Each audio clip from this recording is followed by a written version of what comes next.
Good afternoon. It is October the 27th, 2015. I'm sorry this video is late. I had an absolute shite night's sleep last night and I slept in, so hope you can forgive me. So did you do any work with characters yesterday based on my video?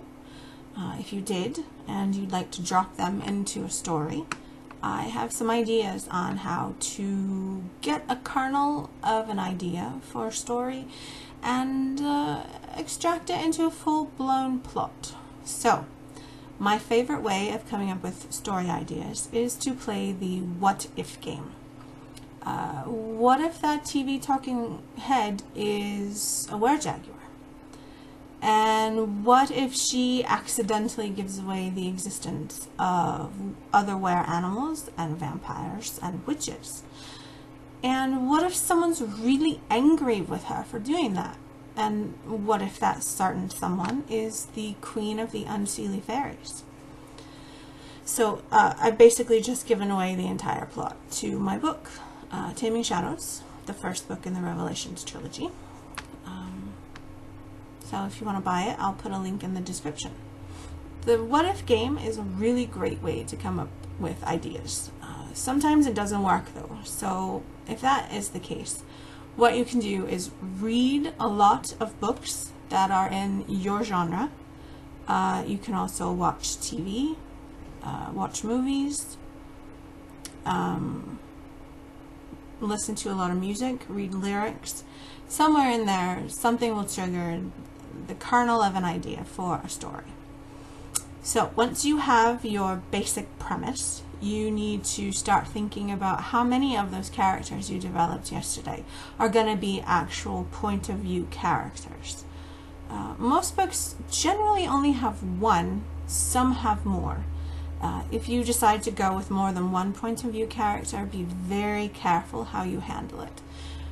Make sure that when you switch points of view, you do it in different chapters, and you let your reader know within the first 2 sentences of that new chapter whose head we're currently in.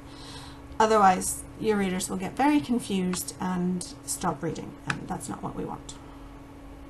So, once you've got your point of view characters ironed out and your plot, you need to think about how you're going to write the book.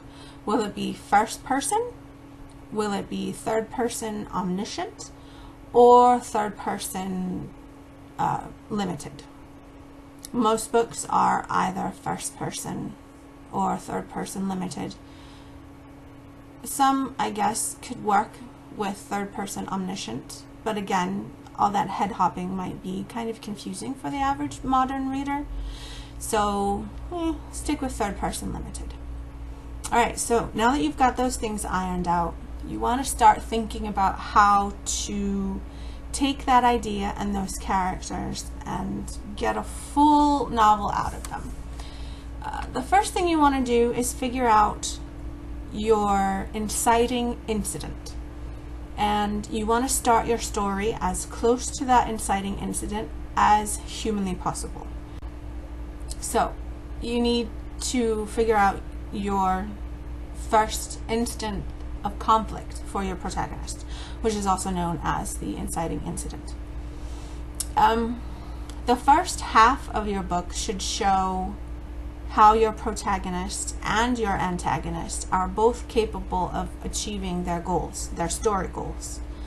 And it should also show how your characters, how your protagonist and your antagonist stand in the way of each other's goals. It's all about building tension in the first half of the book. Your midpoint should be another instance of direct conflict. And your protagonist should not come out on top. You should give your antagonist a win. It ups the stakes, it builds tension, it gets your readers anticipating what's going to happen, and that's always good. The second half of your book is a win or die situation. There's no turning back for either your protagonist or your antagonist. they have to stick to their guns and try and figure out how they're going to achieve their story goals. Now, the climax is where your protagonist or your antagonist achieves that goal. Readers must have some kind of big explosion, not literally, unless you're writing, a military thriller or something like that. And the reader must also receive answers to whatever questions you have raised in the first and the second half of the book. Why was, what's his name? Professor Quillen? Whatever. The dude with Voldemort on the back of his head. Why was he always talking to himself? Why did he wear that ridiculous turban? See, these are the kinds of questions that your readers really want to know. And if they help expand on your climax and make it even more climactic, that's all the better. Okay, and then after you've written this smashing climax is your resolution.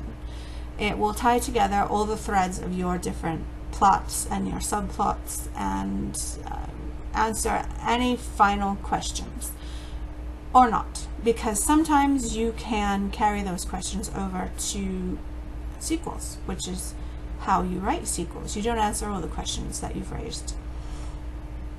And also, the resolution is all about consequences. Whatever consequences result from your climax, your antagonist and or your protagonist must face and deal with. So that's how you plot a book.